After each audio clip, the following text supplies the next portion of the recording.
ሰላም አለይኩም እንዴት ናችሁ? ውድ ቤተሰቦቼ ሁላችሁንም ሰላም ብያለሁ። በያላችሁበት ሰላማችሁ ብዝዝት ይበል። ሀገራችንን አላህ ሰላም ያደርግልን።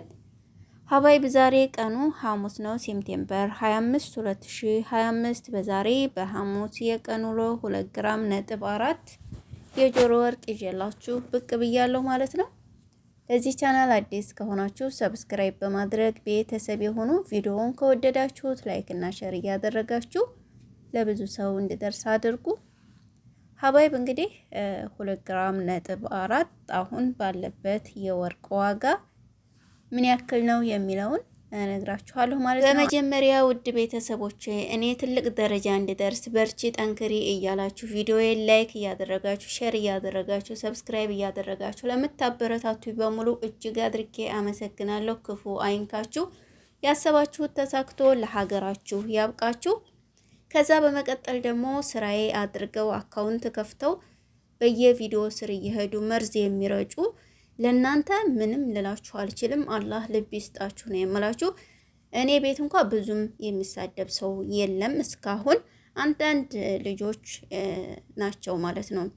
ይህም ደግሞ ሰው እኔ ይህንን የወርቅ ዋጋ እንዳላስተዋወቅ እንዳቆም የምታደርጉ ናቸው። ለናንተ እኔ ላልቦናውን ይስጣችሁ ነው የምላችሁ። ሌላ ምንም ልላችሁ አልችልም ማለት ነው። እና ውዶችዬ እዚህ ጋር 2 ግራም ነጥብ 4 ነው ይዤላችሁ የመጣሁት ዛሬ በመካ 1 ግራም በ440 ሂሳብ 2 ግራም ነጥብ 4ቱን 1150 ሪያል ከነመሃሉ ማለት ነው። ዋጋው ይሄ ነው ማለት ነው።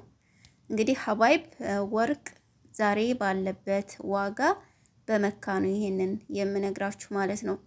የሁሉንም ዋጋ ኢንሻአላህ ደግሞ ጠቅለል አድርጌ የምነግራችሁ ይሆናል። ምንጊዜም እንደምላችሁ ወርቅ ግዙ። ወርቅ ንብረት ነው። ወርቅ ብታስቀምጡ ገዝታችሁ ምንጊዜም ሀብታችሁ ነው ማለት ነው። ቤት ብትገዙ፣ ቦታ ብትገዙ፣ ወርቅ ብትገዙ ለእናንተ ይሄ ሶስቱ ጥቅም አለው ማለት ነው። ይሄን ደግሞ በኋላ ነው፣ አሁን ላትረዱ ትችላላችሁ። አገር ገብቼ እገዛለሁ የሚባለው ነገር አይሳካም። ምክንያቱም ኢትዮጵያ ስንገባ እውነት እንገዛለን ያልነውን ሳይሆን የማንፈልገውን ማለትም እዛ ስገቡ ገንዘቡ በቂ ላይሆን ይችላል።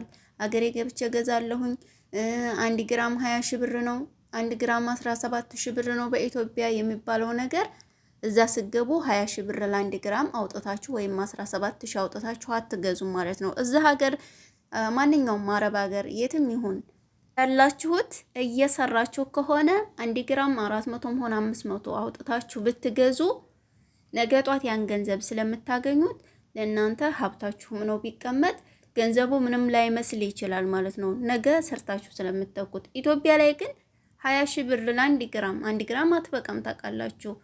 5 ግራም ብታወጡ በ20 ብታባዙት ወይም በ17 በ18 ብታባዙት ምን ያክል ነው የሚለውን እሰቡት። ለአንድ ለጣት ወርቅ እንኳን 4 ግራም ብትገዙ ማለት ነው 70-80 ሺህ ብር አውጥታችሁ እስኪ እሰቡት። ካላችሁ ላይ ማለት ነው፣ መጨመር አትችሉም። ካላችሁ ላይ ነው ቀንሳችሁ የምታጠፉት። ስለዚህ እሰቡበት። ይሄንን እዚሁ አላችሁበት እየሰራችሁ ብትገዙ አሪፍ ነው ብዬ ነው ማስበው። ይሄ እንደራሴ ሀሳብ ነው ማለት ነው። ኢትዮጵያ ገብቼ ወርቅ ገዛለሁ ማለት በጭራሽ የማይታሰብ ነው። አላችሁበት ሀገር ሆናችሁ ግዙ። አንደኛ የወርቁ ጥራት አስተማማኝ ነው ማለት ነው። ምንም ለምሳሌ 21 ካራንት ባህሬን ከገዛችሁ 22 24ቱን ከገዛችሁ ጥራቱን የጠበቀ ወርቅ ነው ማለት ነው። ከዛ በታይ ያለው ግን 14 ካራት አለ ታውቃላችሁ፣ 18 አለ። ይሄን እንዳትገዙ ማለት ነው። ስለዚህ ምርጫችሁ ሁልጊዜም 21 ካራንት ባህሪን 22 እና 24 መሆኑን እንዳትረሱ።